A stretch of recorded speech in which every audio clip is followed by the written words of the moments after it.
Hey, what's up? Welcome to this portion of Lights Camera Classroom, and I'm excited about this one because this is really where your November, December, April, May heartache gets fixed. Because if you do this properly, those conversations about, hey, how can I pull my grade up? How can I haven't done anything in 4 months and now it's month 5 and I'm really trying to pass. You don't have to have those conversations, because if you lay out a good communication plan with your parents and students on day 1 and you maintain that and you communicate throughout, you're not going to have those conversations, because it's not going to be a surprise that Jimmy has a 46 at the end of April and he magically is not going to be able to get that to a 70. Okay? Don't set yourself up for failure. Communicate immediately. And I talk about grace over grades. Yes, you should be graceful, but you should not sacrifice your integrity or the work of your other students because some other students yelling louder because they didn't do anything and now they're trying to yell louder. And by yell louder, I don't necessarily mean yelling, but mom's calling, dad's calling, they're emailing, they're talking, their parent conferences. I've had it. I literally have had it all. I've been ambushed in a class.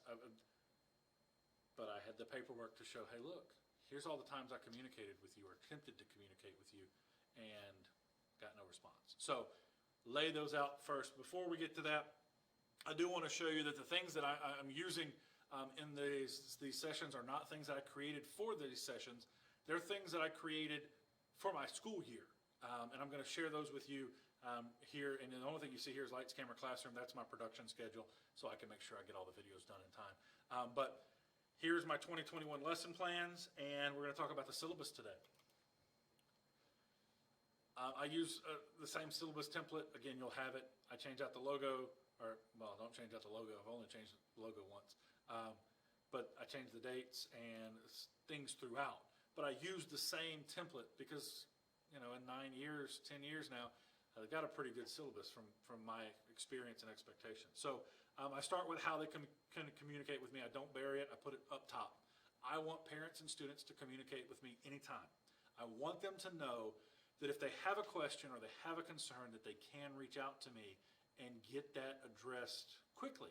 And there are going to be times I don't take a phone call. There are going to be times that I don't answer an email that day. But I'm going to get back to them in the next day or so. So I do that. This phone number is not my personal cell phone number. It is a Google phone number. So the way that works is the parent calls and it says, hey, say your name.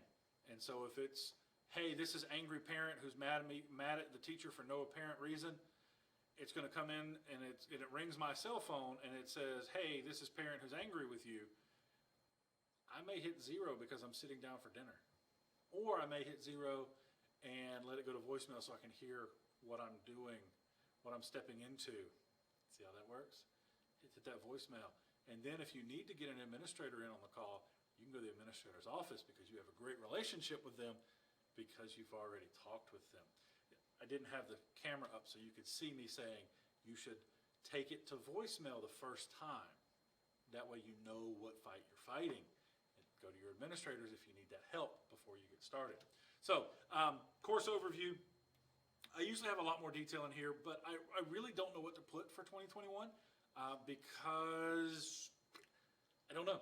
I don't know what it looks like. So I just put in there, hey, I don't know what it looks like, but here's what we're going to do.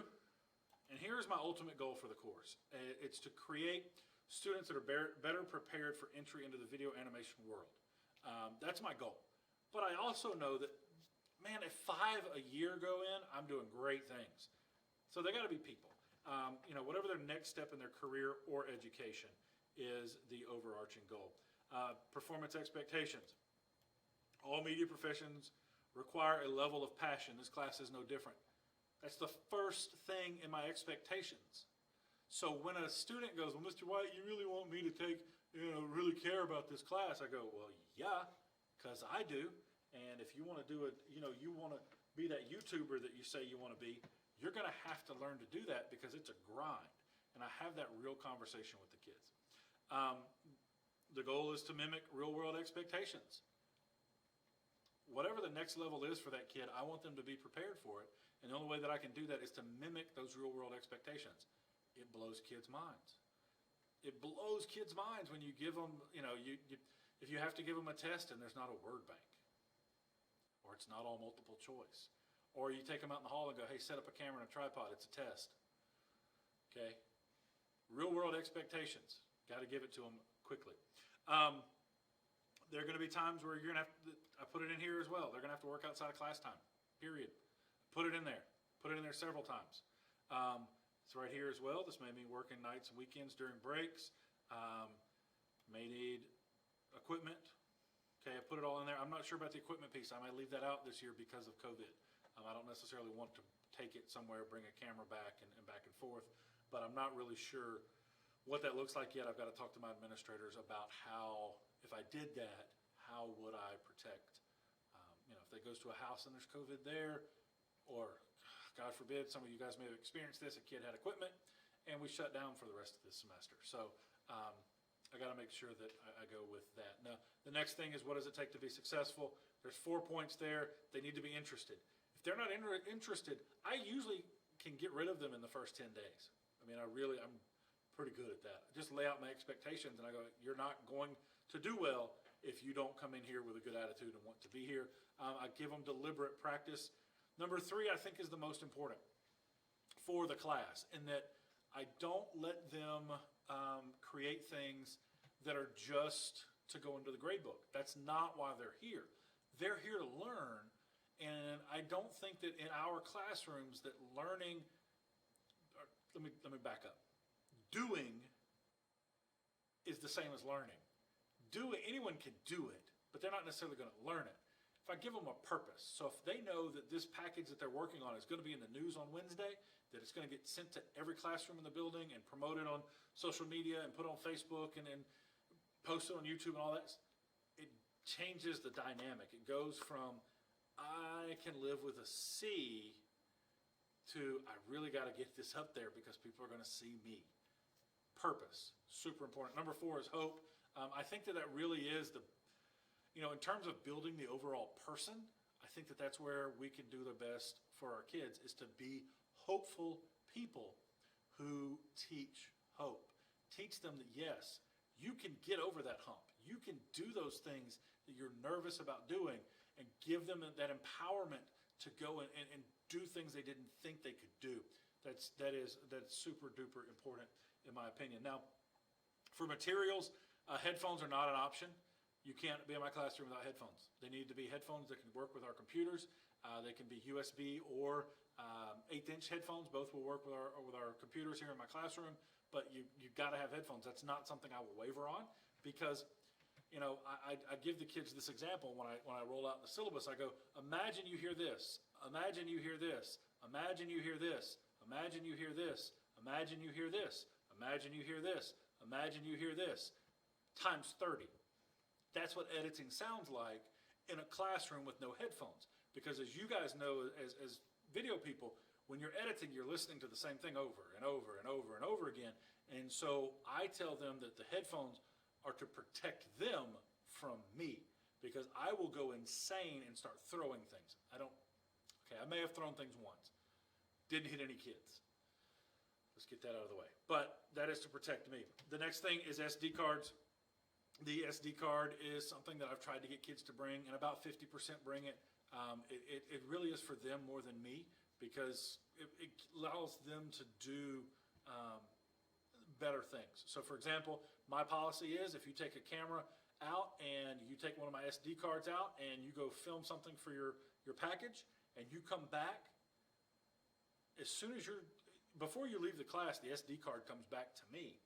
And when it comes back to me, it goes back into my pile of SD cards. So next period, someone else may use that SD card. And the first thing that I do when I give a kid a camera with an SD card is I format the SD card. Because I don't think it's fair for that kid to have to wade through another kid's work. So it's a constant thing. If you have your own SD card, you take it out, you put it in your book bag, it's yours. SD cards are a pain to manage, but you kind of have to. It's like an automotive teacher having to deal with wrenches. So grading, I'm very upfront with my grading. I want to be above reproach when it comes to grading. I don't want people to go, well, I got that grade because he doesn't like me. I want them to say, I got that grade because that's what I earned. And that's a tough pill for some to swallow, but it's super duper important that they understand what they're being graded on. We have an 80-20 policy here. 80% of the semester grade is what you do during the semester, 20% is the final. I have a little hack for that. We'll talk about that in a bit, but here's how my 80% works out. It's 20% for professionalism and quizzes. The professionalism piece, as you see, is communication, presence, appearance, portfolio, and resume updates. That's how I do most of the professionalism stuff, but I put that other stuff in there just so that I can set the tone if I need to. And then vocabulary quizzes. I learned a long time ago from a great teacher who literally, when it came to end of pathway assessments, her class had 100% pass almost every year that I've known her, and it's been almost 10 years. She said, I do vocabulary. She said, vocabulary is the key to passing those tests, and if that's something that you need to do, then do vocabulary. And I do think it's very important for kids to actually see words and know the true definition as opposed to what they think it might be. Now, when it comes to formative and summative assessments, those are the biggest portion of my grade. The formative is everything from the time I give them the assignment until the time they turn it in. So it's pre-production, it's production prep, it's production, it's post, and they write a reflection.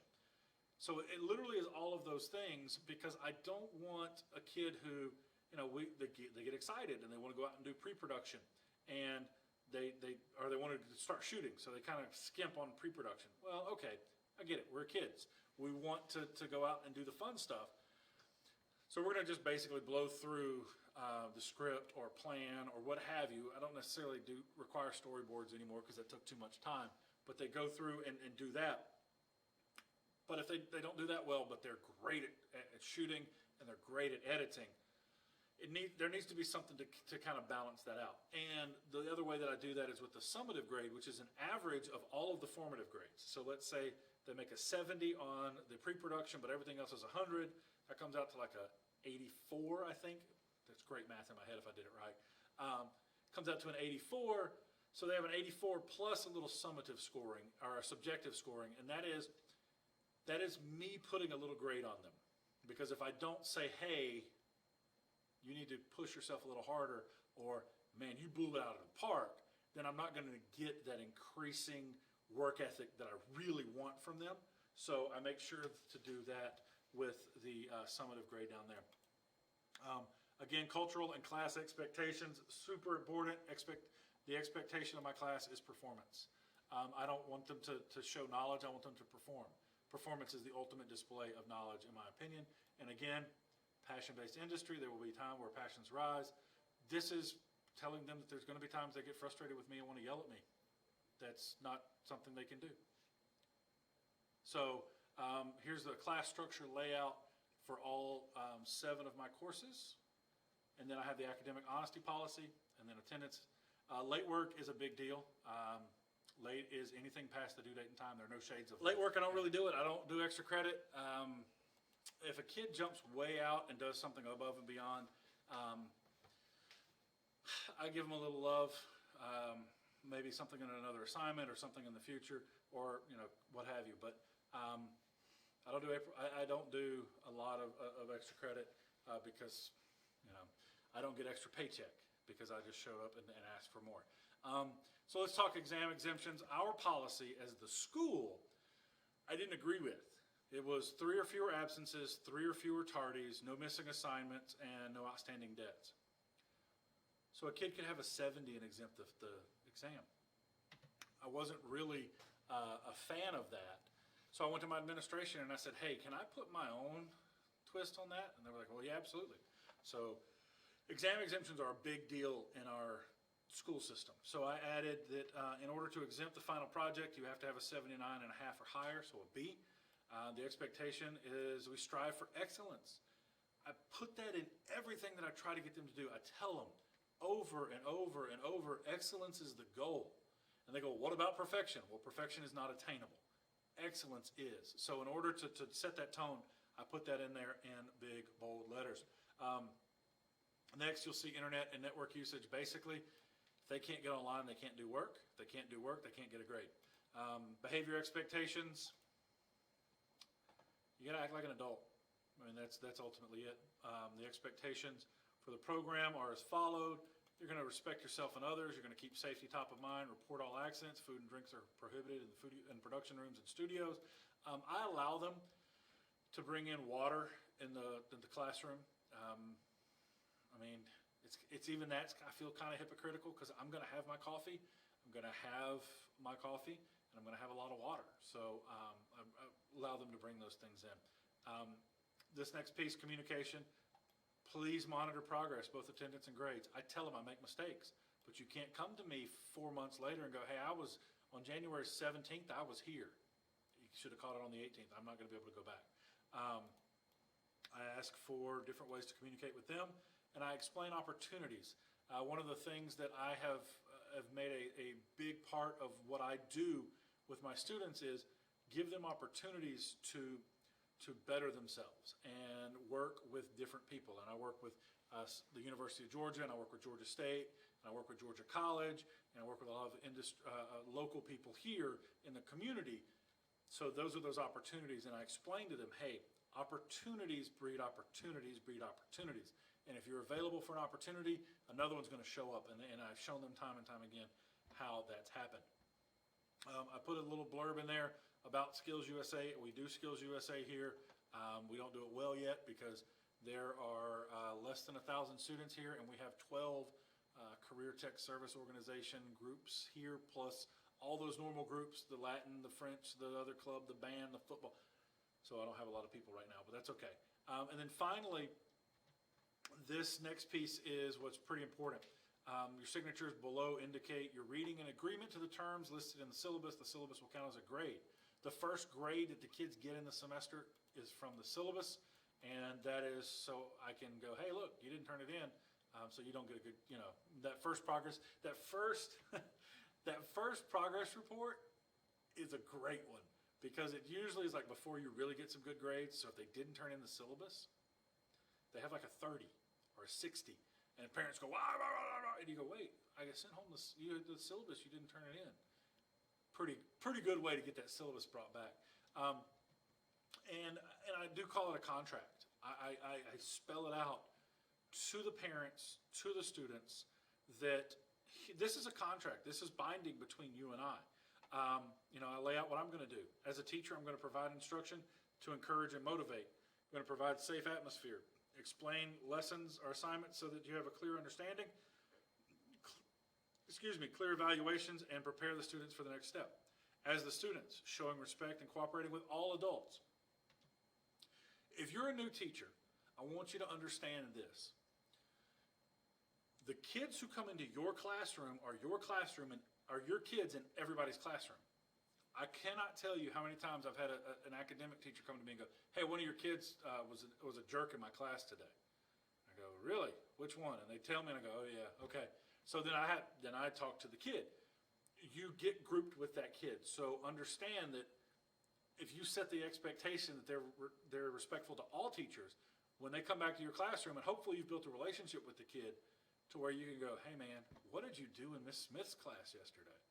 Oh, she's a dumber. And I go, hey, did you think about it from her perspective? Have real conversations with them. They're your kids. So I put in there all adults. Coming to class on time, completing assignments to the best of my ability, respecting the rights of others to learn without disruption. That basically means don't be a jerk in class. Show respect for people, not using profanity, stealing, vandalizing. I tell them, if you steal from my program, you're out. I don't care if you're the best student. If I see a camera in your book bag, you are done. Lay it out there. And I scare them too, and I go, hey, look, we'll press charges. I'm not, it doesn't bother me. I'd rather you learn it now when you're 14 than when you're 18, and it really matters. Code of conduct, spending time studying, reading, and preparing myself for the future, fulfilling my obligations as a student listed in the course syllabus. They're not going to read this, but they're going to sign it. Then you can go, hey, remember you said that? Boom. Same thing with parents. There are parents that I've had conversations with, they're like, I'm not signing it. And I go, okay, but you've read it, so you know. But provide a caring environment to provide adequate food, rest, so my child is ready to learn. Putting some of that back on the parent. Providing time and a place for quiet study, reading at home, and helping my child in any way possible to meet their responsibilities. Pretty important. I really do think that that piece down here with the parents is pretty important. And it's one of those things that really kind of sets the tone for your program if it's done and done right, is that you can tell these parents, hey, look, remember we had this conversation and you said, yeah, I would do this and I'd sign this. It really, really, really matters. So your syllabus, and again, you'll have access to this one, is the first place to start when it comes to communicating with your parents and students. Set the tone on day one. The tone you have on day one is the tone you're going to have on day 180 or whatever, furloughed or whatever your calendar reads now. But definitely put it out there. Try to cover your bases. Cover what the kids are going to learn. Cover what you expect from them. Cover what you expect from their parents. Cover what they can expect from you. You've got a template here. Don't hesitate to use it. We're going to get into planning and a curriculum map and laying out your semester in the next video. So thank you for watching. This one was a long one, I know, but probably going to shoot this next one at home because I'm kind of tired of being here and getting interrupted.